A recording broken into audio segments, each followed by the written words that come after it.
Let's go. Roll. We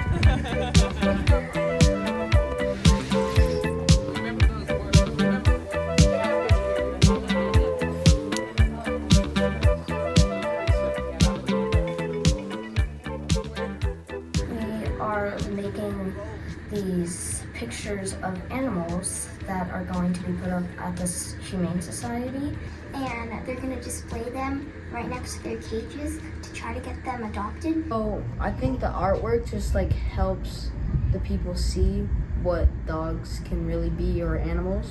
We've have this standard in the national standards. It talks about connecting community, and that's always been a really hard one for us since we're both in our own schools. How can we get back to the community and display artwork? And she had this idea, and I was like, this is great, let's go with it.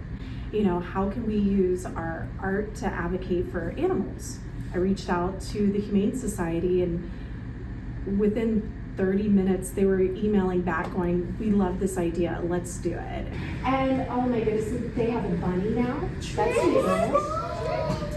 I thought of it as, I'm not a very good drawer, but I'll do my best, and hopefully I can make this animal get adopted.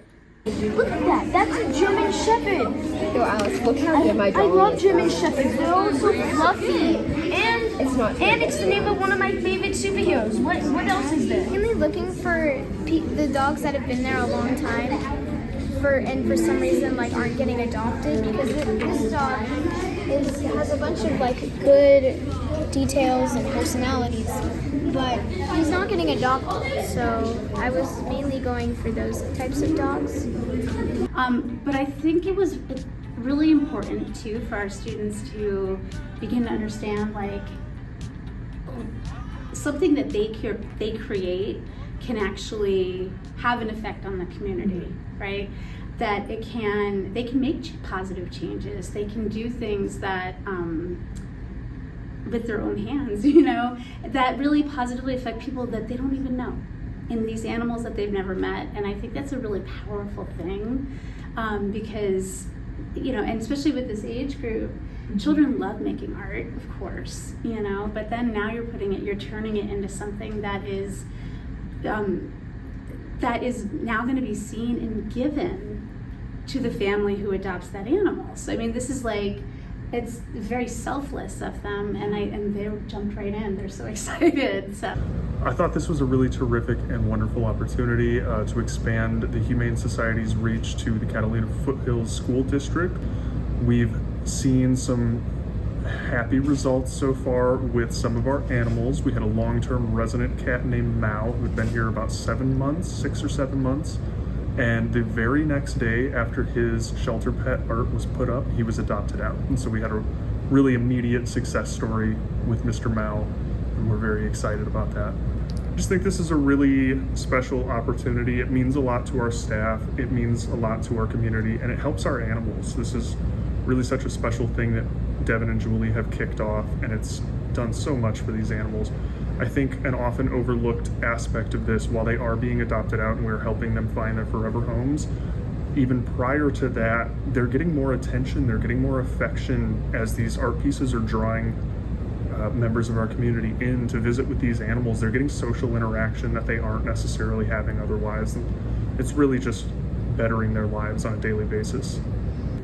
They understand the importance of what they're doing. And I think this is a really cool project because we're able to help the animals and we're doing something really nice for the community. Because karma is way better, in my opinion. So it's making cute artwork and that, but they really do understand, and I think that's great. I mean, as a 5th grader, they're still little kids, but they really can change the community and change for a positive, I think that art can contribute a lot of different things about an animal. If they have a special need, you can show them playing and they could still be a lovable dog. It's really fun how our school provides this stuff for us. Yeah, having that advocacy tool where, art can help lend its voice to things that don't have a voice, such as dogs and cats. and ferrets And guinea- rats and and- guinea pigs and I don't sugar gliders. I think the students found and snakes. Yeah, there's so many. They found all of them. And if you guys want, you guys can go to the Humane Society after whatever you guys have to do and go adopt a dog or a cat or any animal.